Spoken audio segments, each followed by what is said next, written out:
Best of Iggy. Chapter 4. The Same Pancake Twice. Iggy felt better about Jeremy once he got to the table. He felt better about everything because there was food. Tons of it. All things he liked, especially a giant pancake his mom only made on special occasions, which Iggy would not have called this. "This is fantastic, Laurel," said Jeremy's mom, munching on her piece of pancake. "Jeremy is loving this pancake." "Thanks, it's called a Dutch baby," said Iggy's mom. "Dutch baby? Dutch baby!" Iggy started to laugh. His mouth was full. You know what happened. Pancake everywhere. By the way, this is not the bad thing that Iggy's going to do. This is not his fault in any way. Come on, Dutch baby? It's just funny. But when he finally stopped laughing, everyone was looking at him like he was a worm, and not just a worm, but a half-squashed, half-squirming worm. Even Molly, who was all the time yelling and spitting her food out, held up her napkin to make a wall around her plate. "That boy don't do that," she said, and pointed at Jeremy. "I think you can be excused, Ig," said Iggy's dad. Iggy looked at his plate. "But I'm not done." If only he had said, "I'm sorry," everything would have turned out differently. But once again, not saying it cannot be called bad. "Oh yeah, you're done, kid," said his dad. "Outside." "Iggy's bad," said Molly, incorrectly. Did Iggy push back his chair, scrape the floor, grab a sausage with his fingers, and stomp away yelling, "Good! I hate brunch anyway"? No, he did not. He only did the sausage part. Out in his backyard, Iggy may have said, "I hate brunch anyway," and "Jeremy Grierson, what a..." thing he was not supposed to say. Out in his backyard, Iggy may have kicked the picnic table, he may have turned red, he may have thrown a rock or two at the shed, he may have sat down with a thump and eaten his sausage, and then wiped his greasy fingers on the chair. But so what? After a while, to keep himself from thinking about Jeremy Grierson eating the pancake, plus the sausages, the cheesy scrams, the tiny muffins, and the strawberries, Iggy took the net off the trampoline. Nets were for babies. Then Iggy lay down in the middle of the trampoline. He looked at the sky. He bounced a few times. If you keep yourself completely straight, like a pencil, and bounce, it's kind of fun. Not for very long, though. He hadn't even had a bite of his cheesy scrams. Iggy got off the trampoline, found his skateboard, found his skateboard, put it on the trampoline, sat on it, and bounced. It was a little more fun, but not much more fun than being a pencil and bouncing. To cheer himself up, Iggy sang a song about pee. He sang it and bounced on his skateboard on the trampoline. "What did you say?" Jeremy Grierson was standing on the back porch. Iggy knew that Jeremy Grierson would never sing a song about pee. Oh no, not him. He played the cello. He played the cello and had such nice manners. He was probably going to go tell on Iggy. "Thing about pee," sang Iggy. "I'd get killed if I sang that," said Jeremy. This was not true. Jeremy might get a talking to, possibly a reflection time, and maybe a natural consequence, but none of those was even close to being killed. "Oh yeah, my parents don't mind," said Iggy. Also not true. "They let me do what I want." Extremely not true. Jeremy smiled his "my life is better than yours" smile. "Like the computer?" "Well," Iggy shrugged. "That, yeah, but they're okay with everything else." Jeremy nodded. There was a silence. "What are you doing?" he asked. Iggy did not want to say. "I'm bouncing on my skateboard on a trampoline." That sounded stupid. Babyish, pathetic. Instead, he said, I'm pushing the trampoline next to the shed so I can skateboard off the roof and land onto it. Jeremy Grierson blinked. That's insane. Iggy shrugged again. It's pretty fun.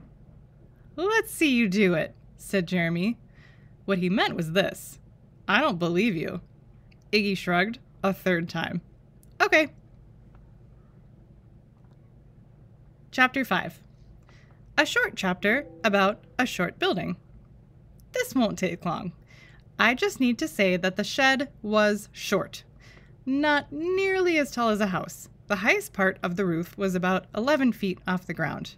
If you can't picture 11 feet, it's about the height of two dads, one standing on the other's shoulders. That's how high the roof was. The roof was also not pointy. It wasn't flat, but it wasn't pointy either. It was a slope. Got it? Good. Let's get back to business. Chapter 6. The roof. Do I need to tell how Iggy got out of the ladder? How he climbed up the ladder to the roof of the shed? How Jeremy climbed halfway up the ladder to pass Iggy his skateboard? How Iggy looked down from the roof of the shed and suddenly noticed that the trampoline was extremely small? And how he said to himself, "This is really going to hurt." Do I? I think I can skip that part. Because Iggy, good old Iggy, did it anyway. I am sure you will be glad to learn that Iggy did not get hurt. This is because he did a really important thing with the skateboard as he was flying off the roof. I can't tell you what it was. Why? Because I have signed a contract promising that nothing in this book is dangerous. Every author has to sign this thing, otherwise our books don't get published. Of course, what Iggy did was not dangerous. It would have been dangerous if he hadn't done it, but if you read it and then tried to do it yourself, you would probably do it wrong and your head would go bouncing around the lawn. No, that was a joke. Phew. Let's get back to the story.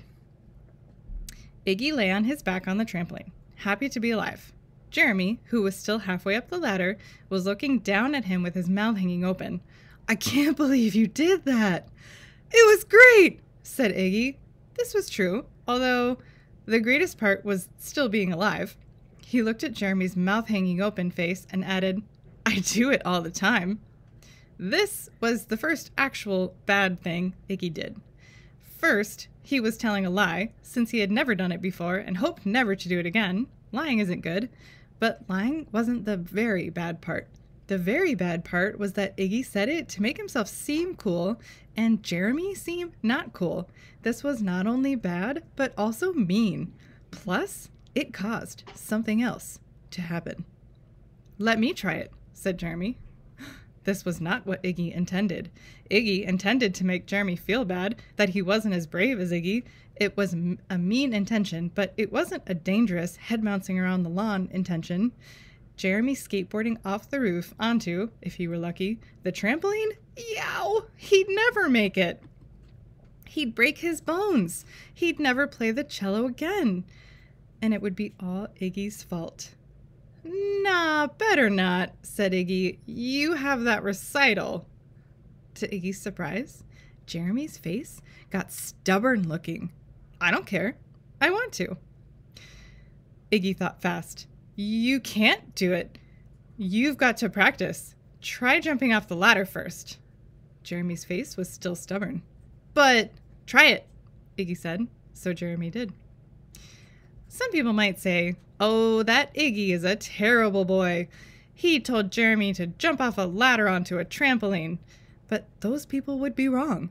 Iggy was being a good boy because jumping off a ladder onto a trampoline is a lot better than skateboarding off the roof of a shed onto a trampoline. Also, it was fun. Jeremy had fun jumping from the ladder to the trampoline. Boing, boing, boing. He loved it. You could even say that Iggy had been a good host by suggesting a fun thing for his guest to do. Really, you could say that. After Jeremy had jumped 6 times from the middle rung of the ladder, he climbed up to the top rung. Okay, watch this, he shouted, leaning forward for a dive. The ladder wobbled. Hey, yelled Iggy, don't do that. "What?" said Jeremy. He gave Iggy a try to stop me face. Then he dived, and he landed right in the middle of the trampoline, safe and sound. He was laughing when he climbed off. Cool. Now I'm ready to do the roof. No, don't. Really, it's super dangerous, said Iggy, grabbing the ladder to get it as far from Jeremy in the shed as possible. Give it, said Jeremy, grabbing it back. He was stronger than Iggy expected. Cellos are heavy. He yanked it out of Iggy's hand. Like you could stop me anyway, Jeremy said. You can't even keep food in your mouth. He set the ladder beside the shed and pretended he was spitting food. It's like you're in preschool or something. Don't jump off the roof, Jeremy, said Iggy, ignoring Jeremy's extreme rudeness and trying to get close enough to pull the ladder away. It's hecka dangerous, and you'll break something. He put one hand on the ladder, and Jeremy Grierson kicked him. Thing nobody is supposed to say. Hey! Iggy fell over, holding his shin. Jeremy made a snort laugh and hurried up the ladder to the roof of the shed. He stood on the edge of the roof and made the food-spitting face again. Iggy the piggy, he called. Iggy forgot how much his shin hurt. He forgot that and everything else.